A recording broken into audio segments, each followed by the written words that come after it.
Okay, we're back. So in this section, we're going to go a little bit more into the chromosomes. So the first section, I gave you kind of a molecular overview, the DNA, what's happening with the DNA, how you replicate the DNA. When we got into the second part, I started talking more about mutations and what changes, how you change the DNA. And in this part, we're actually going to talk about something called cytogenetics. And I'm not going to go into great depth and detail on it, but cytogenetics is basically just kind of a branch of genetics that's concerned with studying the structure and the function of the cell at the chromosome level. So what's happening to the chromosomes that are affecting what's going on in the cell? Right? So first, let's use a couple terms. When you see something called a karyotype, by the way, a karyotype, this is an example of it. Here you can see all the chromosomes. So you can see all the double pairs. They're color-coded so they match. It's 46 chromosomes altogether. You can see that when they do this and they look at this, they call it a karyotype. And in this karyotype, they've actually color-coded it. And you can see some of the banding. So you can see some of the dark stripes, light stripes, dark stripes that are kind of codes. But it's really cool when they do this. So of course these aren't this color inside of your cell. They pull them out and then they code them or color them on their own. All right, so the karyotype is just a spread of all the chromosomes. Usually you take one cell, you extract it. Usually it's a lymph cell. They pull it out and they catch it in that phase called mitosis. So mitosis is, remember, all the chromosomes are condensed. They're lined up across the center of the cell, and then they can split that cell open, split the nucleus open, and just rearrange them, let them all shuffle out there. And that's called the karyotype. When they look at each of these cells, kind of like this, they refer to it as the P and the Q branches. So you've got this P arm and the Q arm, or branch. They call the P the petite because it's shorter. If you measured here to here, it's actually shorter than from here to here. So here's the centromere right in the center. So going from the centromere out, that's the P arm. Going from the centromere out, this is the Q arm. P is for petite, Q is for the other. There's no actual name for the Q. Right? At the very tips, we talked about these before, the tips are wound up with these things called telomeres. And the telomere, remember, is just that cap on the end of it that kind of protects it. So again, here's the real picture, and then here's just an example. And you can see X and the Y chromosomes. These are called the sex chromosomes. X and then Y. Of course, women have two of this X. A man has a Y and an X. So in this situation, who is this taken from? It's taken from a man. Right. Okay, so mapping the chromosome. Now that they've pulled it out, they've done their karyotype, they can actually take and look at all of the genes in it. They can color code and they can see bands or striping. So when they color code it, they see darker areas, lighter areas. And when they do that, instead of color coding it all pretty like this, they actually just color code it like this. So you can see one genetic area is here, another gene area is here, another gene area is here, and then these are all sections of genes. Here's our centromere. When they number these genes, they number them from the centromere going outwards. So what would this be if it's a short arm? It would be the P arm. And then this would be the Q. When we identify where that gene's at, we call it the locus. The location is the way you think of it. So the locus is identifying the location. So if we give this chromosome a name, we'll say the X chromosome. So here's half the X chromosome. Remember, you have another exact match of it over here.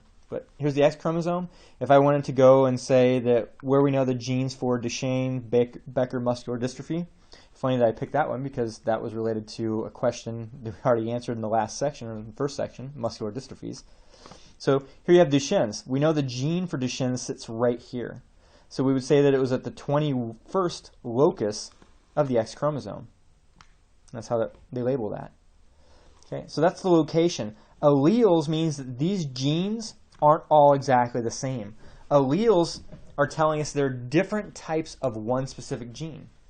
So you may have a good healthy gene that makes proteins in a muscle here, but you may have a dysfunctional allele, which means that same gene is there to make proteins in a muscle, but it's different than the normal one, and it's called an allele. It's kind of like when we talk about different types of hemoglobin, or we talk about hair color. Hair color is actually a perfect example, because with hair color, you can have brown hair, you can have blonde hair. You have genes that will code more for the proteins and pigments in the hair. Okay? They're different alleles. If we're going back to the recipe example, an allele would be like if a gene is referring to the cookies, the allele is the type of cookie. Is it a chocolate chip? Is it a white chocolate chip? Is it a butterscotch chip? So those are alleles. And then this just shows another example. So here you have all the same gene, But when you look at, see how they're all wound the same length, similar codes, what they're actually coding for is something slightly different. So if this is for making color or pigment in the flower, you have one allele causing the red coloring, one allele causing the white coloring, one allele causing yellow coloring. Right? So putting the big picture together, remember, the DNA is your whole book collection. The chromosome's like pulling one book out of here, and we'll say it's a cookbook.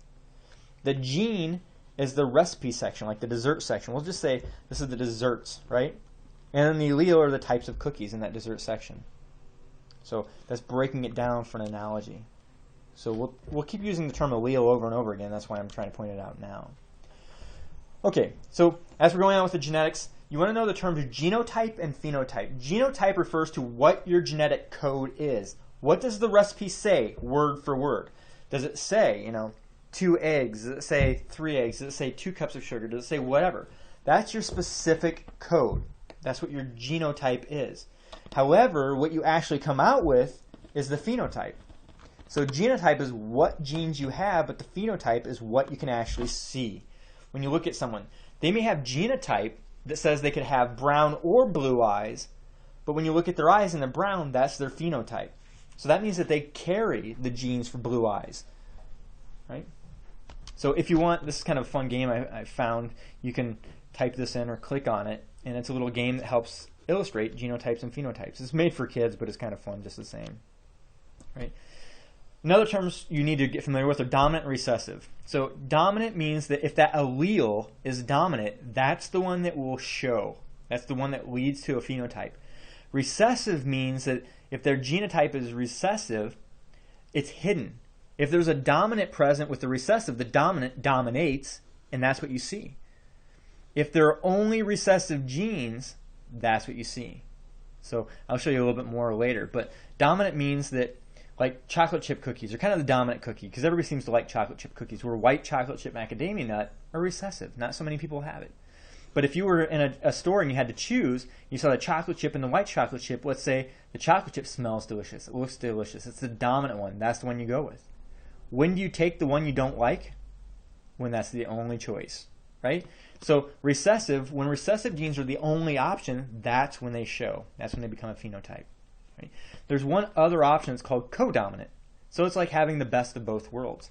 Codominant means that if you have a tough time deciding between the chocolate chip dominant and the white chocolate chip, which is also kind of dominant, you can actually make a cookie that's both white and dark chocolate. A good example of codominant is blood type. So let's say your mom gives you type A and your dad gives you type B for your genes. Your genotype is A, B. Your phenotype will actually be A and B because neither of them are more dominant. O is considered recessive. So when you have an A from mom and an O from dad, your blood type is actually type A blood because that's what you see. When we look at your red blood cells, we see you have type A. But your genes, your child could actually have type O blood because you could pass down that one gene. So dominant means what is more powerful, the one that's going to show if it's present. Recessive means it only shows if there's nothing dominant present. And then codominant means they both show at the same time. Okay.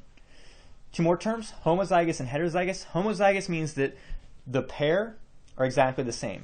So here's a chromosome. Where you look at section A, on the other arm of this chromosome, section A will be exactly the same gene. That doesn't mean that they're coding for the same kind of cookie. Remember, you could have 2 alleles. If this is coding for cookie, this is coding for cookie, this might be chocolate chip, this might be white chocolate chip. Here's where your dominant comes in. Which one is going to be the phenotype? Which one will you see? You'd see the chocolate chip version, right? So homozygous means they're both exactly the same. That means this one is exactly the same. If this is white chocolate chip, that has to be white chocolate chip. Heterozygous means they're different. If this is chocolate chip, this can be white chocolate chip. So hopefully that makes sense. So when you look at recessive genes, the recessive genes only show if you're homozygous for that recessive gene, like type O, the blood type on the last page. If mom gives you an O and dad gives you an O, your blood type is going to be O. Because both those genes are recessive, but that's the only gene you have, so you're going to take it. If mom or dad gives you an O and the other parent gives you an A, you're going to have an A because the A is dominant. If they give you a B, you're going to have the B because the B is dominant. if mom gives you an A, dad gives you a B, you get AB, right? So A and B is considered heterozygous, and the phenotype is AB blood. Right. So the next part, Mendelian genetics. So we've gone from molecular to the chromosome and now to Mendel. And Gregor Mendel was an Austrian monk, and he, in his free time, he studied bees and plants. He loved it. He loved gardening. He loved beekeeping. He found that when he was trying to study bees, he was really curious on how they reproduced and what traits they would carry on. But bees were way too complex. So he looked more at plants, and he looked at these pea plants, and he found that pea plants typically have white, pink, or red flowers on them. And so he looked at those traits, like the color of the flower, and then he would grow them. Actually, I think it was snapdragons when he did the flowers, and peas when he did the pods. But when he would grow them, he'd look at what traits they pass on to their offspring. And he started coming up with this little way that you could predict the odds of having a certain color offspring, right? So Mendel, actually, when he was doing these research experiments by himself, of course, he was a monk. He was more into religion than science, but he had a curious mind. He found that there are two major principles. There's one that he called the principle of segregation, and that means that homologous genes separate during reproduction. So if you have that chromosome and the two sides are homologous, they separate. Right? The other one was principle of individual assortment, which meant that you randomly shuffle those genes, and you never know where they're going to go. So you can take two parent plants and have offspring that look very different from each other because of this random shuffling. You couldn't predict which one was going to be which, but you could predict the percentage. So I'll show you this example with human situations. We're going to actually play a little bit with something called a Punnett Square here. So Punnett Squares are nice because they actually let us use Mendelian genetics, or things that are observable traits. So when we look at this, there are a few rules. You want to remember the dominant and recessive. When you write a dominant, you write it with a capital letter. When you write the recessive, you write it with a lowercase letter. So in this situation, would this bunny be homozygous or heterozygous?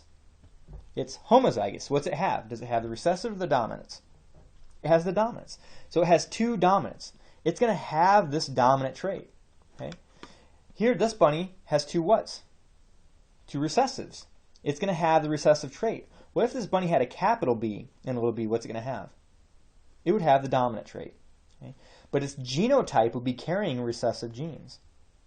Right? So we're going to use this example. When you do a Punnett square, you have to look at the parents, and you can predict the offsprings. So if I take this B, and we'll say that this is for big ears, because that thing has really big ears. And this is for littler ears, so a little smaller ears, but fatter apparently. Right? So this big-eared bunny here has BB, that's the dominant trait. This is the small but fat-eared bunny. When she passes on one of her genes, remember meiosis is going to split this, passes one of her genes on to her offspring, there it is. When he passes one of his genes on, there it is.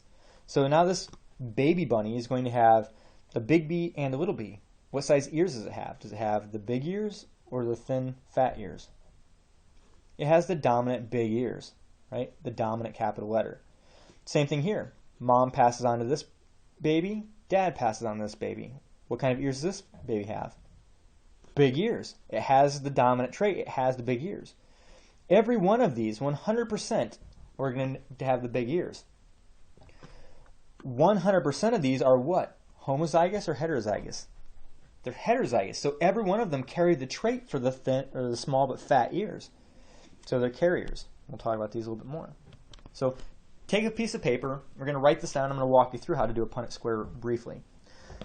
So you're going to draw a Punnett square, assuming brown eyes are capital B dominant, which is more complex than this, and blue eyes are little b, which are recessive.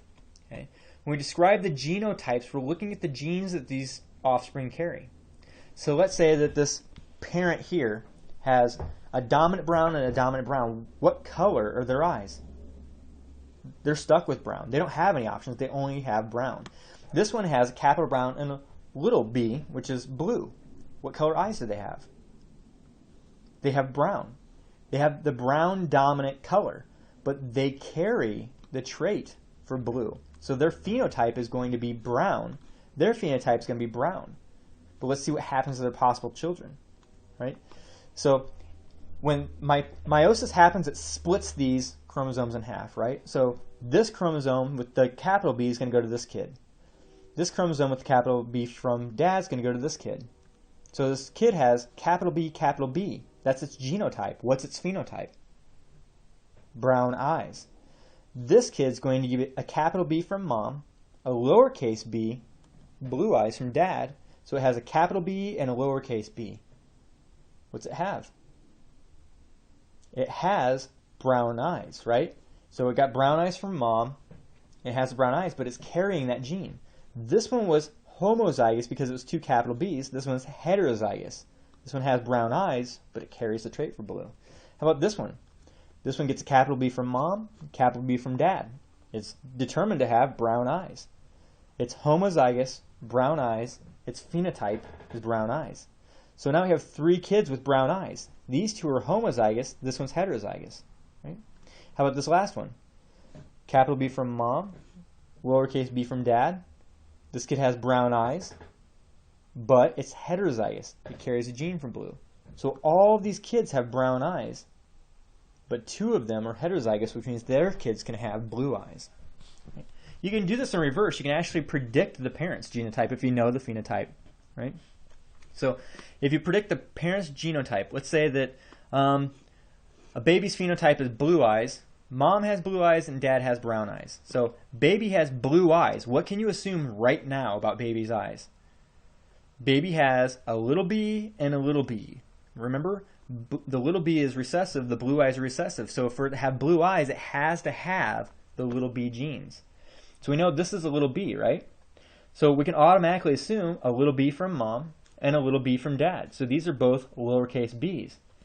But it also says dad has brown eyes. So if dad has the blue gene here, what's he have to have here? He has to have the capital B brown gene. We know dad is heterozygous with brown and blue genes. Right? It says mom has blue eyes.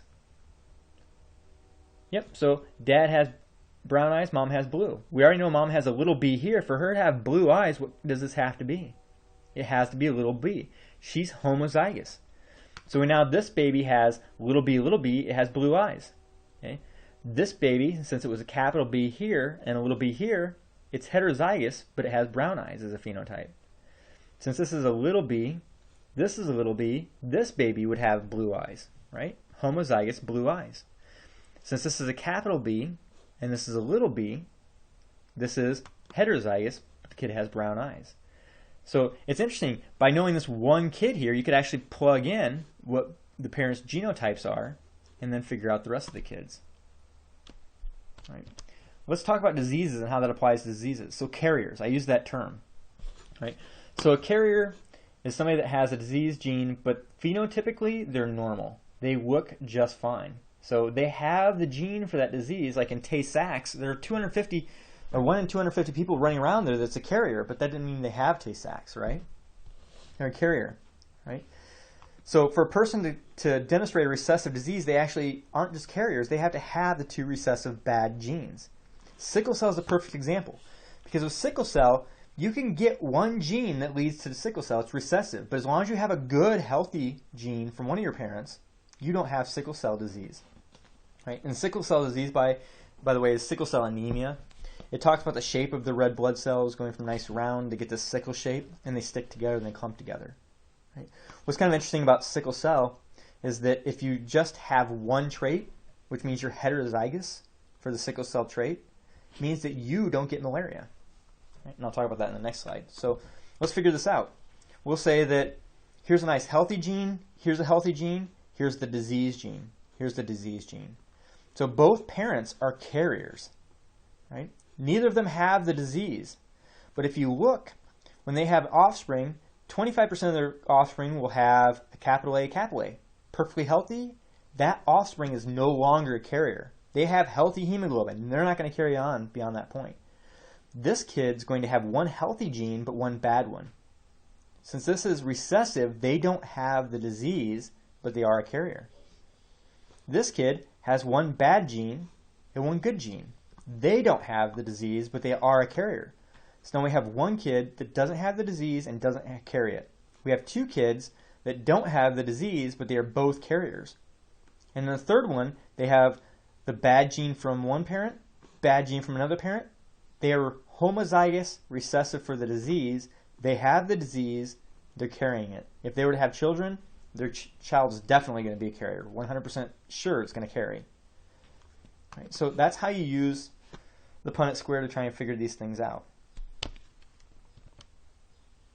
Oops, I forgot to put these in for you so you can actually figure out which of them are. So if we were breaking down percentages, what percentage of these kids are normal, healthy, non-carriers? 25%, just this one. How many of these kids are carriers exclusively? They're healthy, but they're carriers. 50%, so 2 out of 4. How many of these kids carry and also have the disease? 25%. So 2 heterozygous parents have a 25% of a child being normal without carrying that recessive gene. They have 25% of that kid being homozygous for the recessive gene, and then they're 50% guaranteed to be heterozygous. So like I said before, malaria carriers have something called sickle cell trait. Sorry, malaria carriers. If you have sickle cell trait, you can't get malaria. There's something that changed about the hemoglobin that makes it so that the malaria parasite doesn't want to get into it. So you get malaria by a mosquito bite. It gets through your blood, it goes to your liver, and it starts growing eggs and developing those eggs, basically baby parasites in there. Those baby parasites get out into your blood and they go into a red blood cell. They start growing, developing, and they burst your red blood cell. Malaria does that to you. There's something about having heterozygous for sickle cell, you're called sickle cell trait, that makes it so that this red blood cell is inhospitable to this parasite. So the parasite can't get in your red blood cells and can't damage it. So basically, evolution has made you resistant to malaria if you have sickle cell trait. Unfortunately, if you have sickle cell disease, then your red blood cells will stick together, burst, pop. And here you can see the malaria parasites inside of a red blood cell and how they're destroying it. Right. And then one more before a question. So red-green color blindness is another example. What's interesting is that, so red-green color blindness, it codes for red and green photoreceptor pigments. And there are different varying degrees of red-green color blindness. But it's carried on the X chromosome, just on the X. So the red-green color blindness is on the X chromosome. There are lots of different color blindness out there, like 20 different types. But for this one specific type, it's carried on the X. So the Y chromosome doesn't have it. Right? So as long as the child has one non-affected X, their vision's normal. They see colors just fine. But if both of their X's are defective, then it's a problem. Think about this with a male. How many X chromosomes does a male have? It only has 1. So if it has this affected X, all it takes is one gene and presto, that kid has the disease. But with girls, can girls get color blindness? They sure can, but what has to happen? Both X chromosomes have to be affected. If one X has the disease on it or disorder on it and the other one's healthy, the one that's healthy actually overpowers the bad one.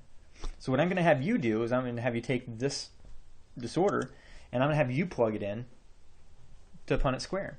So you're going to draw a Punnett Square assuming normal color vision is X, marked with an X, so like this, and it's dominant. Where color blindness is X with the D for disorder after it. So here's a disorder. So you can see mom here, she carries it, but she doesn't have it because she has a healthy X. So dad doesn't have the disorder. You're going to predict what is happening to each of the kids. So what is this kid? What's its genotype? And then does it have the disorder or not?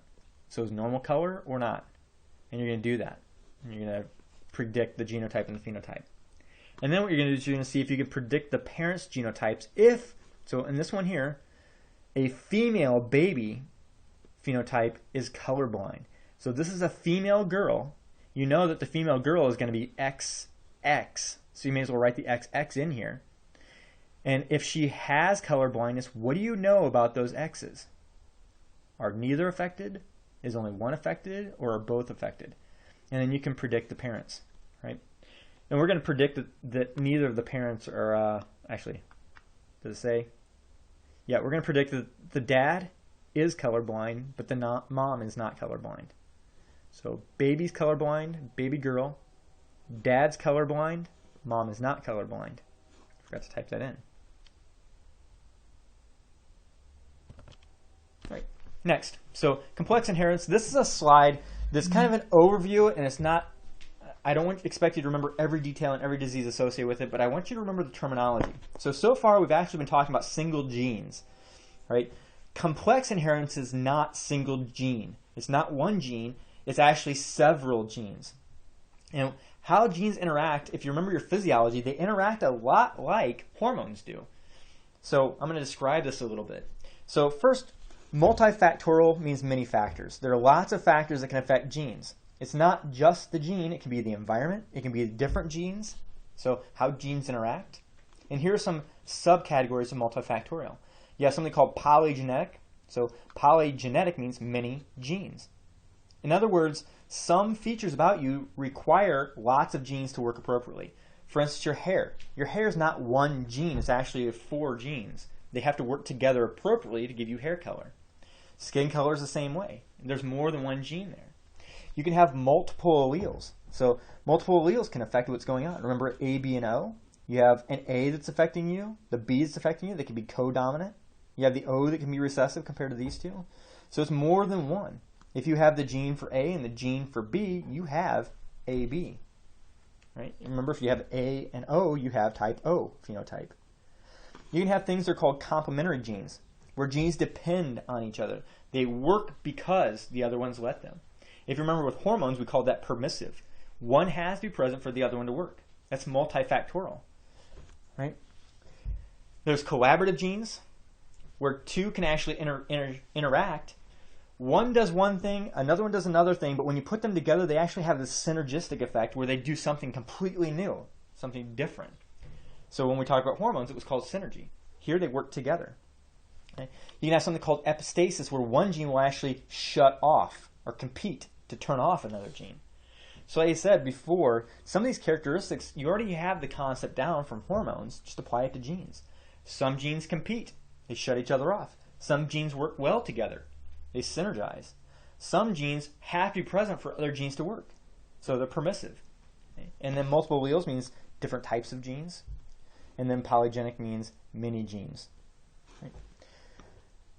And then another thing that affects or makes it more complex is mutations and epigenetics. And mutations, we've already talked about a little bit, it's when you change the genetic code. When you're looking at epigenetics, your genetic code is intact. You may have perfect, healthy genes, and we'll talk about this later, but something happens where you turn off a gene, or you don't allow a gene to work properly, or you turn up the function of a gene, and we'll talk about that just a little bit. And it's kind of a new study or new research area. Another big picture to remember when you're talking about this single gene versus multifactorial, single gene trait like disorders are typically more rare. You might see something like 1 in 10,000. Like cystic fibrosis is a single gene disorder. We'll talk about it later. And it affects about 1 in 10,000 people. Where a multifactorial disease could be something like heart disease. How many does that affect? 1 in 10,000? No, more like 1 in 3 people get heart disease. So heart disease is actually a multifactorial disease that has a lot of things going on. So there's kind of a big picture. Single genes, more rare. Multifactorial disorders, very common. Oops. Sorry, that was a slide that shouldn't have been there. Okay, so now we're going to talk about pedigrees. So when you look at multifactorial disorders, the Punnett Square doesn't work anymore because there are too many factors. I mean, you could do it, some multifactorials, people will use a Punnett Square, but it's just too complex. So it's unpredictable, really. Pedigrees give us an overall picture. It's not always the predictability like a certain absolute positive, but it kind of gives us the idea that, hey, this is a common disorder. So when you look at pedigrees, there are only a few things you want to remember for now. If you really get into genetics, you can go back and look later. But so first, when you're looking at these shapes, it looks like a weird code or a weird drawing, like hieroglyphics. The first thing you want to do is look at the sex. If it's square, it's male. If it's round, it's female. I always think of square being male because I was told once that all men are blockheads. So there's your square, right? And then female, you have those nice delicate round curves, right? So there are some characteristics to remember. The second thing you want to look at is the shading. So there are different ways that people shade. Sometimes they'll shade like half of it or the whole thing, and it means different things. So shading means that person has the disease, right? So they have whatever that disorder is. So some people, like I said, over here you can do half shading and it represents autosomal, heterozygous, recessive, which means that half their genes are good, half of them are disease. So in general, when it's dark, that means that they're an affected individual, right? When you have this branch in between two on a horizontal plane, it means they're married, or they're a couple, or they're the ones that made it. I guess I just put marriage in there, but if they made it and they produced offspring, then they're connected by a line. Okay? Then you go down. These are each of their offspring, so their children. Here you can see a girl, a girl, a girl, a boy, a boy. Whoa, look at that. What happened here? It means that boy married someone. It's not connected, so their family tree is not connected in that way. It's only by marriage. When you look at this disease, the very first, or as far back as you can trace, the very first person with the disease is called the proband. So this proband's who passed it on. And when you look, it's got 1, 2, 3, 4, 5, 6 kids. 50% of the kids were affected. Right? Next thing you look at is, did it affect just women? No. It affected 2 of their female children, but it also affected a male.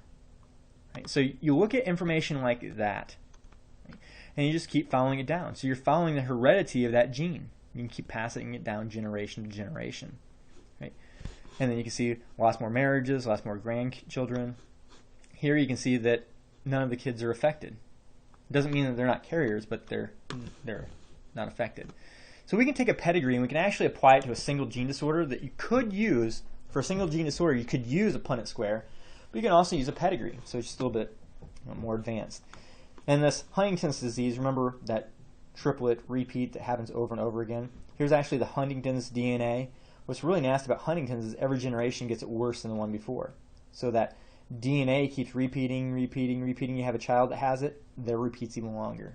And we'll talk about this in the nervous system a little bit more in detail. But going through here, in this example, they shaded everything, but you can see affected versus unaffected. So reds means they had it. So who got it? Dad or mom? In this situation, dad got it. And then Huntington's, because it's a single gene disorder, with single gene disorders, typically about 50% of the children are going to be affected by it. So, and I'll go over that in better detail later. But here you can see there's 1 child, 2 child, 3 child, 4 child, 5 child. So about half of those, 2.5 kids. So it's either going to be 2 or 3 typically, based on statistics. So here you've got 1 affected, 2 affected, 3 affected kids. And then this affected child got married. Look, 1 of their kids was affected, their daughter. What's interesting about Huntington's is that Huntington's doesn't actually show up until about 35, 44, somewhere in that range. So midlife, basically, it shows up.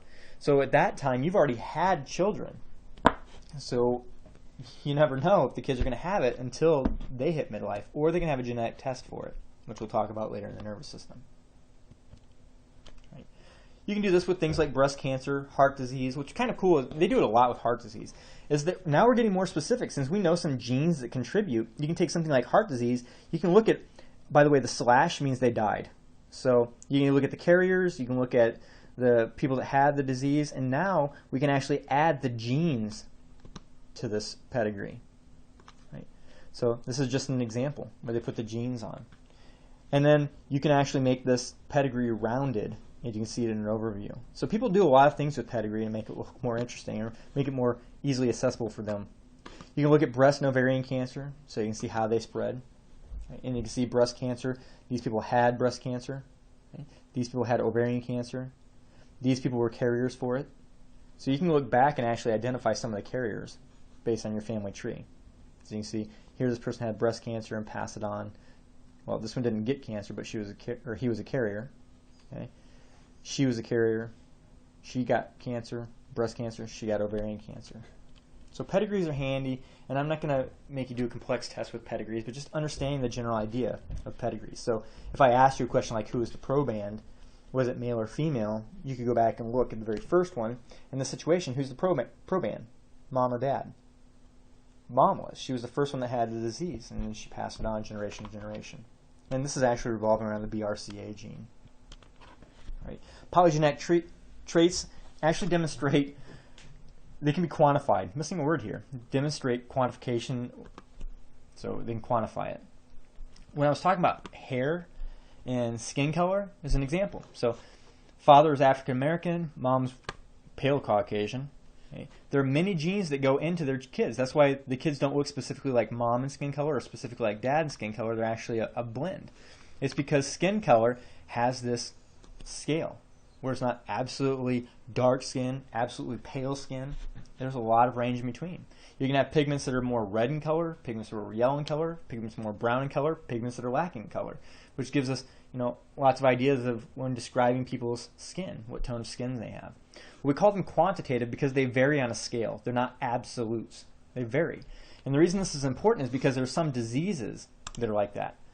So polygenic or multifactorial diseases like cleft palate are like that. You don't see every cleft palate exactly the same. You can actually see range in cleft palates. So here you have an incomplete unilateral cleft palate, or cleft lip, sorry.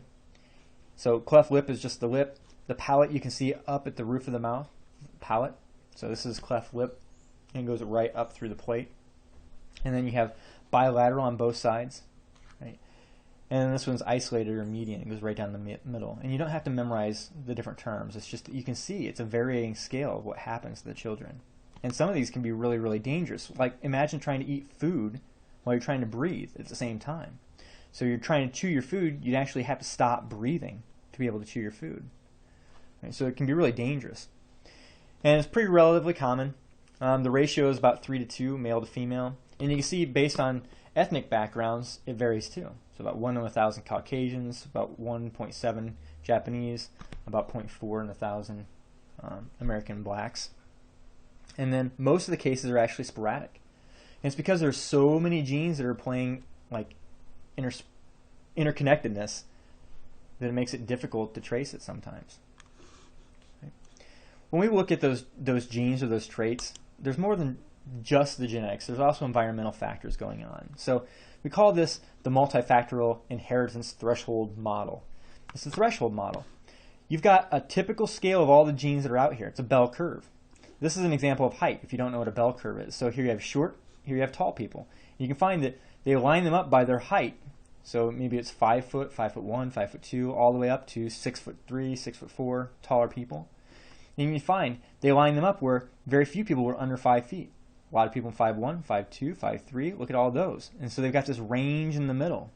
What you're going to find with multifactorial inheritance is that these genes for things like cleft palate are floating around there. They're all out there.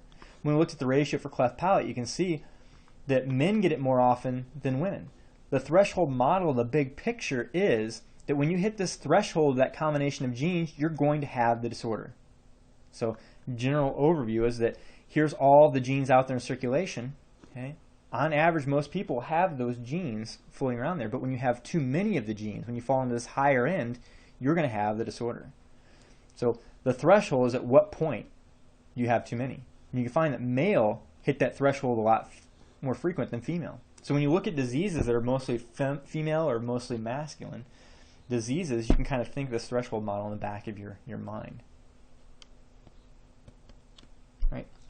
And the last special group, I guess, is the mitochondrial inheritance. And this is kind of like separate from the rest because this is talking about the DNA that's inherited straight through your mitochondria. The significance to this is that it codes for things that help you produce energy. So the DNA codes for little proteins that stay in the mitochondria and help you make energy. If they break, you can't make energy. So here's the big picture. Where are you going to see mitochondrial diseases affect the body? In organs that need to make a lot of energy.